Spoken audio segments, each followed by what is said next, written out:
Hi, രുദ്രാക്ഷി ഫാമിലിയിലേക്ക് നിങ്ങൾക്ക് എല്ലാവർക്കും സ്വാഗതം. ഇന്ന് നമ്മൾ ഉണ്ടാക്കുന്നത് ചിക്കൻ ചുക്കയാണ് കേട്ടോ. ഇതൊരു കേരള ഡിഷ് അല്ലെങ്കിൽ പോലും ഇത് കഴിക്കാത്ത മലയാളികൾ വളരെ കുറവായിരിക്കും. റെസ്റ്റോറൻറ്റിൽ ഉണ്ടാക്കുന്നത് പോലെ ഇത് നമുക്ക് വീട്ടിൽ നിന്ന് തന്നെ ഈസിയായി തയ്യാറാക്കാം. ഒട്ടും വൈകാതെ തന്നെ നമുക്ക് വീഡിയോയിലേക്ക് പോകാം. എൻ്റെ ചാനൽ നിങ്ങൾ ആദ്യമായിട്ടാണ് കാണുന്നതെങ്കിൽ ചാനൽ സബ്സ്ക്രൈബ് ചെയ്ത് സപ്പോർട്ട് ചെയ്യണേ. ചിക്കൻ ചുക്ക ഉണ്ടാക്കാനായി ഞാനിത് 1 കിലോ ചിക്കൻ കഴുകി മുറിച്ച് മാറ്റി വെച്ചിട്ടുണ്ട്. ചെറിയ കഷ്ണങ്ങളായി മുറിച്ച് മാറ്റിയതാണ്. കുറച്ച് തൈര്, കുറച്ച് മഞ്ഞൾപ്പൊടി, കുറച്ച് ഉപ്പ് എന്നിവയിട്ട് നമുക്കിത് മിക്സ് ചെയ്ത് മാറ്റി വെക്കാം കേട്ടോ. മഞ്ഞൾപ്പൊടി ഒരു ഇത്തിരി ഇട്ടാൽ മതി. മഞ്ഞൾപ്പൊടി അധികമായാൽ നമ്മുടെ ചിക്കൻ ചുക്കേൻ്റെ ടേസ്റ്റ് ഒന്ന് മാറിപ്പോകും കേട്ടോ. പിന്നെ തൈര് എന്തിനാ ഒഴിക്കുന്നത് വെച്ചാൽ നമ്മുടെ ചിക്കൻ ഒന്ന് സോഫ്റ്റ് ആക്കിയിട്ടാണ്. ഇതൊരു അരമണിക്കൂർ നമുക്ക് അടച്ച് വെച്ച് മാറ്റി വെക്കാം കേട്ടോ. ഞാനിന്ന് പാനിലാണ് ചിക്കൻ ചുക്ക തയ്യാറാക്കുന്നത്. അതിനായി പാൻ ചൂടായതിന് ശേഷം ഞാനിത് വെളിച്ചെണ്ണ ഒഴിച്ചു കൊടുത്തിട്ടുണ്ട്. വെളിച്ചെണ്ണ ഒന്ന് നന്നായി ചൂടായി വരുമ്പോൾ ഉള്ളി ഞാൻ ചെറിയ നേർങ്ങനെ മുറിച്ച് വെച്ചതും കൂടി ഇട്ട് കൊടുത്തിട്ട് ഒന്ന് ഡീപ്പ് ഫ്രൈ ചെയ്യാൻ പോവുകയാണ്. എന്നായാലും നമ്മൾ ഈ ഡിഷ് തയ്യാറാക്കുമ്പോൾ കോക്കനട്ട് ഓയിൽ തന്നെ ഉപയോഗിക്കാൻ നോക്കുക കേട്ടോ. അപ്പോൾ വെളിച്ചെണ്ണക്കാണ് കുറച്ചും കൂടി ടേസ്റ്റ് അധികം ഉണ്ടാവുക. നമ്മൾ ഓയിലിൽ ഉണ്ടാക്കിയാൽ ആ ചിക്കൻ ചുക്കേൻ്റെ ടേസ്റ്റ് അങ്ങോട്ട് കിട്ടില്ല കേട്ടോ. ഉള്ളി കരിഞ്ഞു പോവാതെ പ്രത്യേകം ശ്രദ്ധിക്കണേ. ഉള്ളി അഥവാ കരിഞ്ഞു പോയാൽ നമ്മുടെ ചിക്കൻ ചുക്കേൻ്റെ ടേസ്റ്റ് മൊത്തത്തിൽ മാറും. അതുകൊണ്ട് ഇതാ ഒന്ന് ലൈറ്റ് ബ്രൗൺ ആയി വരുമ്പോൾ തന്നെ ശ്രദ്ധിച്ച് നമുക്കതൊന്ന് മാറ്റിയെടുക്കണം കേട്ടോ പാത്രത്തിലേക്ക്. അപ്പോൾ ഉള്ളിയൊക്കെ ഒന്ന് ഡീപ്പ് ഫ്രൈ ആയി വന്നിട്ടുണ്ട്. ഞാനത് പാത്രത്തിലേക്ക് മാറ്റിയെടുക്കുകയാണ് കേട്ടോ. നമ്മളിപ്പോൾ ഒരു രണ്ട് ഉള്ളി മൊത്തത്തിൽ എടുത്തിട്ടുണ്ട്. അത് രണ്ടും ഞാനിത് ഇങ്ങനെ ഫ്രൈ ചെയ്ത് മാറ്റിയിട്ടുണ്ട് കേട്ടോ. ഇതല്ലാതെ നമ്മളിപ്പോൾ ചിക്കൻ ചുക്കക്ക് വേറെ ഉള്ളി യൂസ് ചെയ്യുന്നില്ല കേട്ടോ. ഉള്ളിയൊക്കെ ഒന്ന് വഴറ്റി എടുത്തിട്ടുണ്ട്.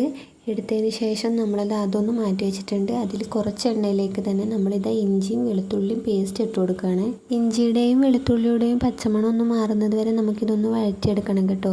ഇതിപ്പോൾ ചെറിയ പീസാക്കി കട്ട് ചെയ്തിട്ട് നിങ്ങൾക്ക് വഴറ്റിയാലും മതി. പക്ഷേ നമ്മളെപ്പോഴും ടേസ്റ്റ് എന്ന് വെച്ചാൽ പേസ്റ്റാക്കി ഇടുമ്പോഴാണ് ചിക്കൻ ഒന്ന് നന്നായിട്ട് അത് പിടിച്ച് വരിക. ഓൾറെഡി നമ്മുടെ ചിക്കനിൽ നിന്ന് വെള്ളമൊന്നും ഒഴിക്കാതെ ഉണ്ടാക്കുന്നത് കൊണ്ട് തന്നെ ആ ഒരു മസാല അതിന് ചേർന്നാലേ നല്ല ടേസ്റ്റ് ഉണ്ടാവും.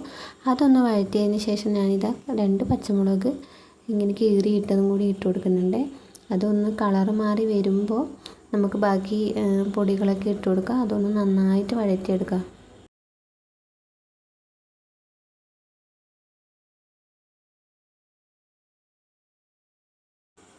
ഏകദേശം നമ്മൾ പൊടിയൊക്കെ ഇടാറായിട്ടുണ്ട്. ആദ്യം തന്നെ മുളക് പൊടി കുറച്ച് ഇട്ട് കൊടുക്കുന്നുണ്ട്. പിന്നെ മല്ലിപ്പൊടി, പിന്നെ കുറച്ച് ഗരം മസാലയും കൂടി ഇട്ട് കൊടുക്കുന്നുണ്ട്. എന്നിട്ട് നല്ലോണം ഒന്ന് മിക്സ് ചെയ്യുന്നുണ്ട്. ഈ മിക്സ് ചെയ്തതിന് ശേഷം ഞാൻ കുറച്ച് ഉപ്പ് കൂടി ഇടുന്നുണ്ട്. അത് പക്ഷേ വീഡിയോയിൽ മിസ്സായിട്ടുണ്ട്. നിങ്ങൾ ഉപ്പ് നോക്കിയിട്ട് ചേർക്കണേ. നമ്മൾ ഓൾറെഡി ചിക്കനിൽ ഉപ്പ് ചേർത്തിട്ടുണ്ടെന്ന് മറന്നു പോകല്ലേ. തീ എപ്പോഴും കുറച്ച് വെച്ചിട്ട് വേണം കേട്ടോ നമ്മൾ പൊടികളൊക്കെ ഒന്ന് ചൂടാക്കിയെടുക്കാൻ.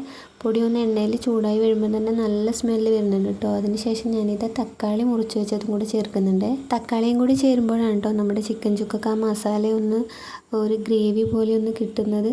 നന്നായിട്ട് തക്കാളി ആ മിക്സുമായിട്ടൊന്ന് നല്ലോണം മിക്സാക്കി വെക്കണം. അതിന് ശേഷം നമ്മൾ ഇതൊന്ന് അടച്ച് വെച്ച് വേവിക്കുകയാണ് കേട്ടോ. ഒരു 5-6 മിനിറ്റ് ആകുമ്പോഴത്തേക്ക് തന്നെ തക്കാളി ഒന്ന് ഉടഞ്ഞ് വരും. ഒരു 5-6 മിനിറ്റിൽ നമ്മുടെ തക്കാളി ഒന്ന് വെന്ത് വന്നിട്ടുണ്ട് കേട്ടോ. അടച്ച് വെച്ച് വേവിച്ചതാണ്. ഇത് തുറന്ന് നോക്കുമ്പോൾ അതൊന്ന് സെറ്റായി വന്നിട്ടുണ്ട്. ഇനി അതൊന്ന് മിക്സാക്കി കൊടുത്തിട്ട് അതിലേക്ക് നമ്മൾ നേരത്തെ മാഗ്നേറ്റ് ചെയ്ത് വെച്ച ചിക്കൻ ഒന്ന് ഇട്ട് കൊടുക്കാം കേട്ടോ.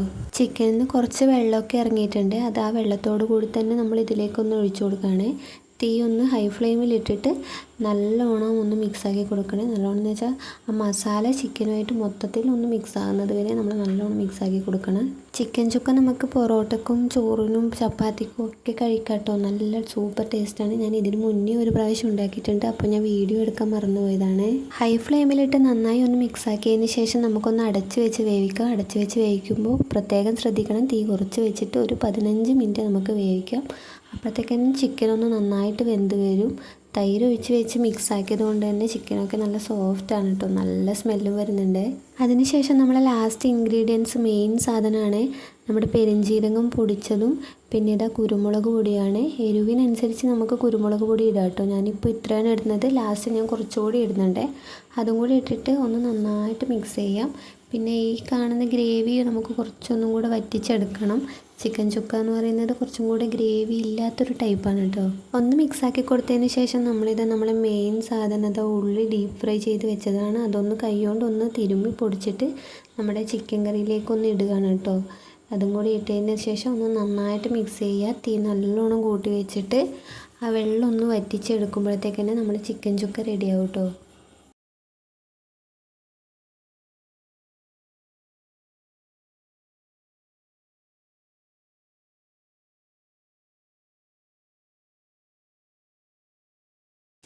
ഒരു 5 മിനിറ്റ് ഹൈ ഫ്ലെയിമിലിട്ട് ഒന്ന് വഴറ്റിയെടുക്കുമ്പോഴത്തേക്ക് തന്നെ ചുക്കേൻ്റെ കളറൊന്ന് മാറി വന്നിട്ടുണ്ട്. നല്ല സൂപ്പർ ടേസ്റ്റി സാധനമാണ് കേട്ടോ. എല്ലാവരും ഒന്ന് ട്രൈ ചെയ്യുക, എന്നെ സപ്പോർട്ട് ചെയ്യുക. Okay, thank you.